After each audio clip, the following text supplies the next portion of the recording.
So talk to us about, you maybe have seen the biggest impact when it comes to what regarding nutrition with our sleep. People are always surprised when they meet with me about their sleep, that the first thing I start asking them about is their bowel habits. Because how your bowel works tells me a lot about how your microbiome works, and if it's healthy and if it's functional. And what people don't realize is that the neurotransmitters that you need in order to sleep are created in your gut. And so if your gut is not moving, if you suffer from constipation or irritable bowel syndrome or any of those types of issues, you have food sensitivities, those all give me indications that you may not be producing the neurotransmitters that you need for sleep. So we do testing, we do like GI map, or we do various testing of the stool to see if you have the proper microbiome.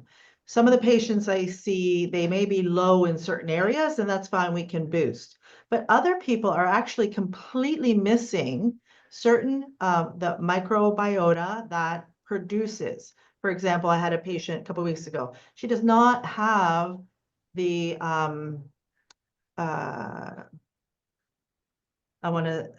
I want to say microbiome is the whole thing, but you have anaerobic and aerobic bacteria. So she doesn't have the bacteria, thank you, bacteria to produce GABA. And GABA is vital for sleep. It's vital for REM, and it's vital for your deep sleep. So since she doesn't, if you don't make it, then you need to take it. So we supplement with her with GABA until we can see if we can restore that naturally. And so then we go on a different pathway of trying to get the microbiome fixed. So that is actually a huge part of what I do when I work with people with sleep. Years ago, like in the late 1800s, early 1900s, the neuroscientists said that sleep is of the brain, by the brain, for the brain. And so the entire focus on sleep has been the brain. And when you start off with a false assumption of a false hypothesis, and you build an entire industry or an entire field on that assumption that it's all about the brain, then people are constantly trying to give medications to shut down the brain.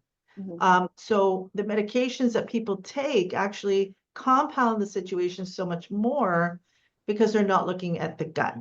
And in terms of what does the gut need for that? Well, I mean, I lean on nutritionists, I lean on people who are experts in that. And I prescribe nutritional diets for people based on what their labs tell me, whether their hormones are out of balance, whether their bacteria is out of balance, whether they need more fermented foods, whether more colors, whether, whatever it is that they need.